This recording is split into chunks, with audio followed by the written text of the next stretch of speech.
What's up guys, we're the Riveting Nomads, and today we're going to tell you guys why we bought a vintage Airstream trailer. And then we're going to give you guys a little tour of everything that we've done so far up to today.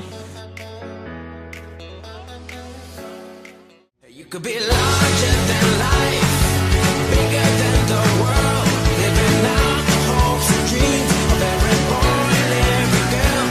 You could fly higher than the sky, shine brighter than the stars. You could have all you ever want to, shoot the moon and reach for Mars. So, I mean, 6 months ago, I didn't even know what an Airstream was, to be honest.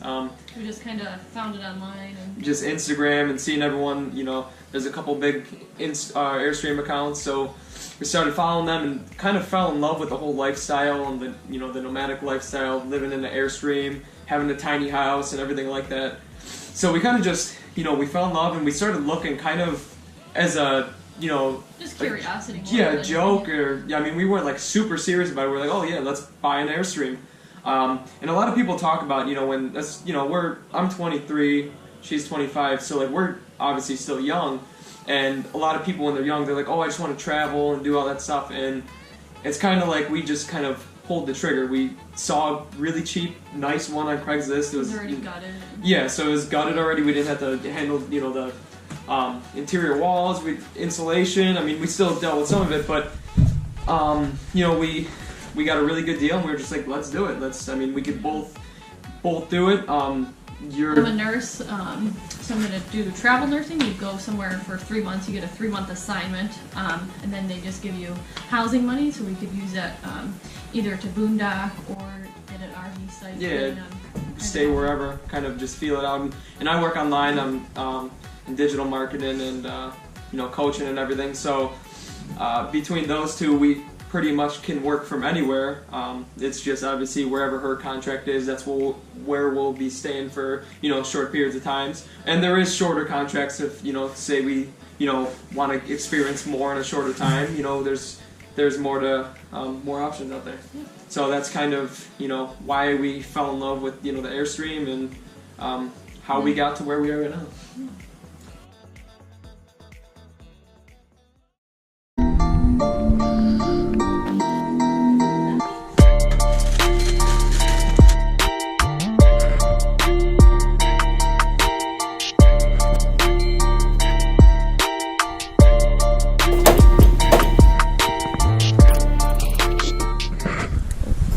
Alright guys, so here she is. She's a 1976 Airstream Ambassador. She's 29 feet.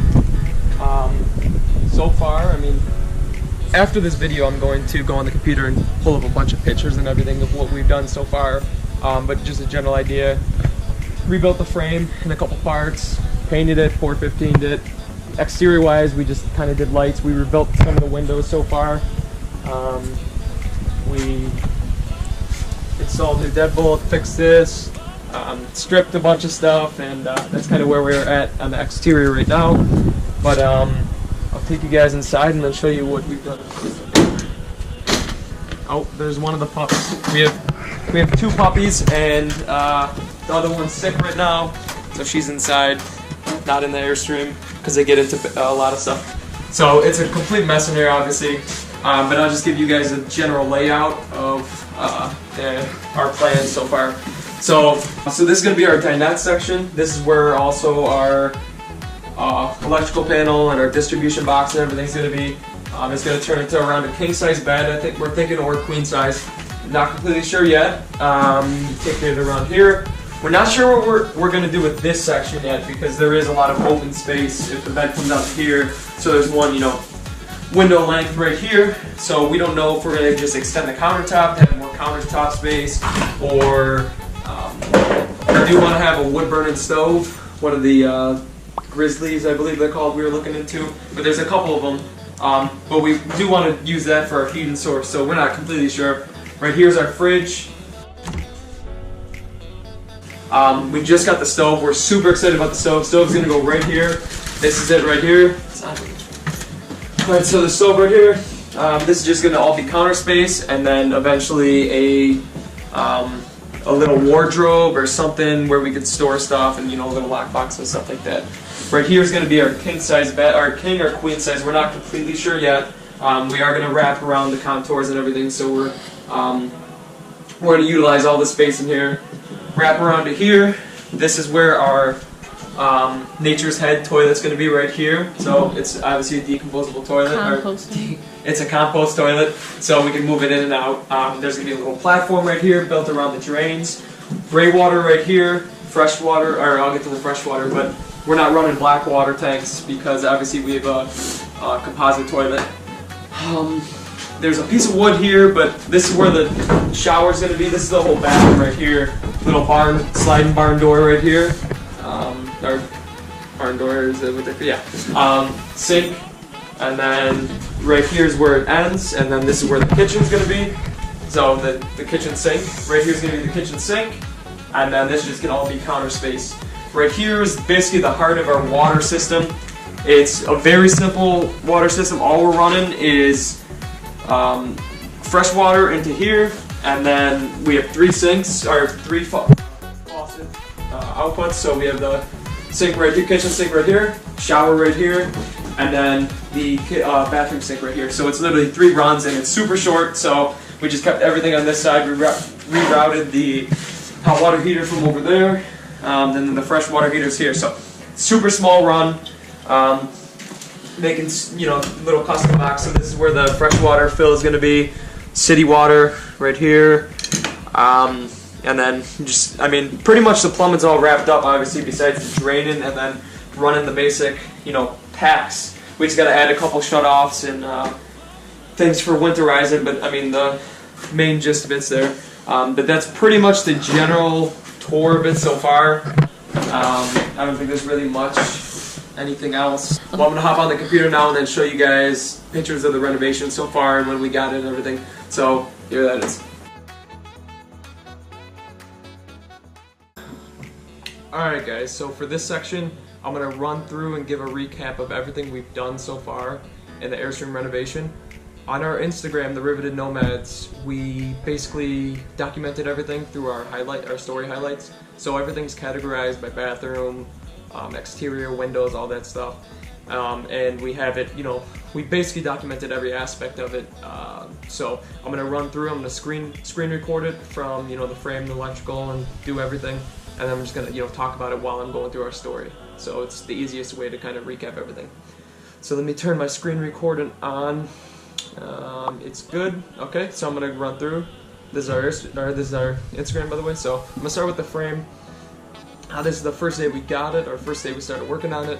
We removed all the floor to expose the frame and, you know, assess the damage, I guess. I mean, we could see underneath it, but we just wanted to double check that there's, you know, nothing else going on the top. We started removing it. Everything was looking good. The only damage, there was 2 spots. One in the back near the 2 tanks, the gray and the black, and then some up front with the freshwater tank. And then the outriggers were obviously all, you know, damaged because they're super thin metal and they rot real easy. So this is us just cleaning up. That's Michaela cleaning up. We exposed all the floor. We cut it with the saw. We left some wood around the wheel wells just to keep some support there. And you can see the tank in the front and the back. Okay, that's us. We dropped the tanks in the back. I don't know if you could see that rot in the back. That's where the sewer fill would be and everything. So anywhere where water was coming in and out like that, I feel like rots real easy. So there's the freshwater tank. Had to cut this. There it is. Frame is solid except for a couple spots. Pumped all the water out. It hasn't been on the road since 1990, so there was 40 gallons of water in there, so we pumped it all out into the middle of the yard. Bang, snipped the tank design, started figuring out how we wanted to design everything, where we wanted the tanks and everything. Early on we wanted to keep the freshwater tank there, so we did that. This is us grinding away. We started grinding with the wire brush, or wire wheel, and the grinder to get all the, you know, thick metal off and thick rust. After assessing all the water tank rot, getting a game plan for the welder. As for this stuff's awesome. We treated the entire frame with it. Basically what it is you paint it on like normal paint, and then it kind of turns the rust into this powder stuff, and you just wipe it off and rinse it off, and then it's ready. It kind of preps the paint after you initially prep it with, you know, wire brush or however you prep it. You put this on, and it turns the, you know, fine rust into a powder white substance, and it just wipes right off. And then this is Michaela grinding some more, just giving the weird little spots that you can't really get easy. It's me grinding away. And then this is when we coated it the first time with Pour 15. Everything, I mean, the Pour 15 is awesome. It, there it is right there. It gives it an enamel coating or something like that, and it's just really rock hard, and it's not like a normal like Rust-Oleum paint where you could scrape it off. This is hardcore. It's like an epoxy almost. So there's that. Now this is the new piece of channel. So I think this is like a 5x2 piece, and then for the outriggers they just cut it on an angle, and it's much heavier duty than the original, so that's awesome. There's the old one. As you can see, it's pretty rotted. That's pretty much how all of them were. We replaced all of them. It was about like 20 of them or something like that, all throughout the Airstream. Here's the welder, my brother's friend, welding away. The jack stabilizers, we rebuilt these. We soaked them in vinegar, and then we greased everything up, cleaned it up, scrubbed it up, and they work perfect now. And then we painted them, we greased them up, and they work awesome. So I can't wait to install them. That's the stabilizers, so it doesn't rock back and forth. Okay, next we got the electrical. Electrical, we're running a distribution box, distribution panel. It's got, you know, the AC, DC, it's got a battery charger built in, inverters, converters, all that. Super awesome. I showed you guys earlier in the video, but we're gonna start the electrical within the next week or so, so that's exciting. There's that. You're beautiful. You're beautiful. You're beautiful. Next, we got the bathroom. We don't have much in the bathroom yet for the highlight, but we got the faucet. Love this faucet. If I could find it, I'll link it down below or in our website, rivetednomads.com. Okay. Nature's Head toilet. Awesome. I showed you guys earlier as well. I'm gonna link that as well in the website or down below in the description. Okay, that's enough for that's it for the bathroom. The interior, this is actually recent. We started peeling off all the brushable or the seam sealer that's originally on the Airstream, because it cracks, and you know the Airstream moves and everything, so there's holes all over where water escaped into. So we're peeling off wherever it needs to be replaced, and we're replacing it with Sika 221. Highly recommend that for the Airstream. They even have an aluminum color, so I'll link that as well. We use that on the exterior and interior. Any kind of leak or any kind of patch job you're doing, I highly recommend this stuff. It's awesome. It's perfect for aluminum. It's like a polyurethane, caulk, silicone kind of thing. So there's us doing that. Then after we put the Sika Flex on, we use a brushable seam sealer over everything. We're doing it over every seam, even the ones that like overlap, you know, that don't need one, we're still doing it. So there's me brushing. Okay, now we can go to the exterior. These are the fans. These are the old fans and old AC that used to be there. We replaced them all. Okay, I think we got it. This is the door. We're just taking the door off. We're replacing all this material. We're not keeping the original aluminum skin. The nasty insulation. That stuff's nasty. Alright, these are our fans we have on top. The Max Fan Air is awesome. It's got a rain guard and everything. Highly recommend this if you were, you know, doing any kind of build. It's super sweet. I'm linking all these down below, the exact ones we got, in case anyone wants to check them out. So those will be in our segment description. This is us when we went to pick up the rest of the stuff from the original owner, like 3 months later. Just the propane tanks, basic stuff. We rebuilt the whole handle. Well, not really rebuilt, but just got a new lock and everything, got a new key. We're still refinishing it now, so. This is a scaffolding we built to access all the fans and the AC. Pain in the ass, because we had to, you had to drill like 100, 200 rivets on the top just to get the fans out and everything, and there's butyl caulk, and there's a little bit of everything. Here's getting the fan up ready. That's fitting for the new fans. We had to cut the metal and everything, just make it square, because the original ones are rounded. All of our new lights, we got all new LED lights, even the bulbs, the markers, and then we got all new plates for everything. This is a deadbolt we actually installed. A lot of people said you can't do deadbolts. We did, and it worked out perfectly. So this is me just riveting on the new striker plate and everything. Alright, so for the next part we're going to do the windows. We rebuilt all the windows that you can take out. The Vista windows we're keeping, and we're just going to break the interior glass and reseal it and make sure it's good. We redid all 6 of the side ones so far. We're going to work on the front ones whenever, that's just a side project. We can do that after the build or anything. So you drill out all the holes, built this little tool to separate it because the bar that holds the rivets in, it's like a C-channel, it corrodes and it rusts because aluminum, when it's in contact with another metal, I don't know exactly scientifically how it works, but it basically corrodes and rusts and closes shut and you cannot get it out. So I built this little threaded pusher tool, I guess you could say, and it actually worked a charm, and it separated the windows sort of easy. I still had trouble, but there's that. And by the way, we rebuilt the windows because there's a solar film in between the windows, and it bubbles up, as you can see in this, so you got to scrape it out and then reseal it all, and that's why we did that. There's separating it. It's off. There's the rubber gasket, and then it's like nasty and sticky, so we cleaned it all off. We scraped the windows, and then we cleaned them all off with a glass cleaner and made sure it was all good. There's the first window. That's the very first window we did, and we just put it back together. And then we actually put wires in there and twisted it to close it because it was still really tight. This is the fully rebuilt the old window. windows where the film melted, and then we just finished this one, and look how pretty it looks. Ooh, look at that. Look at that window. This is just us opening it up. As you can see, pretty nasty. There's the film. It's like brown, bubbly, and it just sticks to your fingers. Okay, and then we replaced the gasket with D-ring gasket. People have mixed reviews on it, but we didn't want to use the original one because we wanted something thicker for the windows, so that's what this is. Bang, new seal.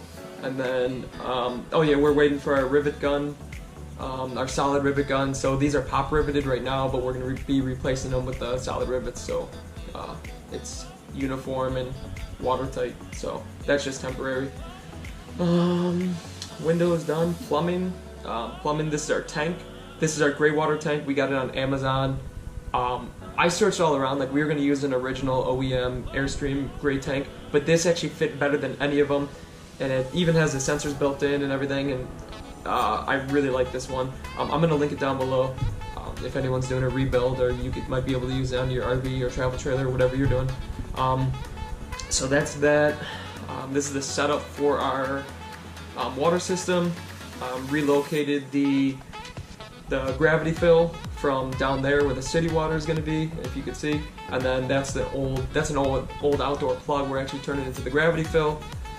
Patching up the battery and we're moving the batteries to the front. We're going to be using light PO4 batteries, so we could seal them inside. Don't have to deal with lead acid batteries. And then the hot water heater right there. There's our new tank. We got this from Vintage Trailer Supply. The fresh water is an OEM one. There's our hot water heater and the SureFlow water pump. This water pump is highly recommended in the travel community, the nomad community, the whatever you call it. I'm gonna link these both down below. The water heater's awesome. You don't have to have a tank or anything. So there's both of our tanks, retrofitting the tanks. Getting the tanks ready to, sizing them up, figuring out the best place to do it. Got the first tank in. We just used some steel and some L brackets, really secured it up there. This is me drilling the hole for the rubber grommets. This is perfect. This tank's perfect because we're just running it straight down, and then for the shower we're running through the side. So I'm going to also link the rubber grommets down there because I couldn't find these anywhere, but I found them eventually. Tank monitor system, instead of running normal traditional, the 1/3, 2/3 full, we're running a percentage monitor system, and plus this has the propane, and then you know what I mean, all the tank levels, and it's by the percentage, so it's 100% or 50% left in the tank, and then it also has a battery reader, voltage reader, so that's awesome. Fitting some of the fresh airs. Got the water heater hole cut out. I built a little platform to raise it above the C channel because I didn't want to cut or do any of that, so it sits in there flush. Butyl tape and getting it all prepped, and then there it is. I just got to seal it up still. Looking good. It's at a little angle because the contour of the Airstream, so I actually wedged it up and strapped it down so it's real tight now. There's the pecs. Early in the video, I didn't know how to say pecs, so we insulated the little area, drilled all the holes, got the SureFlow water pump. The system's very simple. It's a small run, just the three runs. I explained that earlier. So that's that, and then the final thing is the kitchen so far. Kitchen sink. Love this sink so much. This faucet. I mean, I'll link this down below too. This faucet's dope. So there's our Dometic fridge, our 8 cubic inch or whatever it is. This is a 3-way fridge, so it runs on 12 volt, 110, and propane. And then our stove is like our favorite thing. The stove is so sick. We could only find it at 2 places. I think Panther RV and where we ordered it from, it was Camper Van HQ or something like that. Those are the only 2 places I think you can get it online, unless you go to a RV dealer or whatever directly that works with Dometic. But this is super sick. It's expensive compared to other ones, but it's so worth it. Like when you see it in person and installed and trailers, oh my god. So that's it for our highlight recap and the renovation so far. So if you guys want, you know, give us a follow on Instagram. We try to update on there as much as possible. We're going to be on Facebook a lot more too. We have our website, rivetednomads.com. We're going to start doing blogs and kind of tutorials and stuff like that. And we also have links to all of our products we use. So they're mostly from Amazon. They're all affiliate links. So obviously, you know, if you order from there, we get a little kickback. So it's cool. That's pretty much a wrap for the video. You guys, if you got this far, leave a comment if you have any questions. Drop a like. And if you like our content so far, which is our first video, please subscribe. We're going to be coming out with a lot of videos, and we hope to keep you guys entertained with our build and our adventures. So if you guys like the content, subscribe, and if you have any questions, you can DM us on the Instagram or leave a comment or even on our website. So thank you guys for getting this far, and hope you guys have a good day.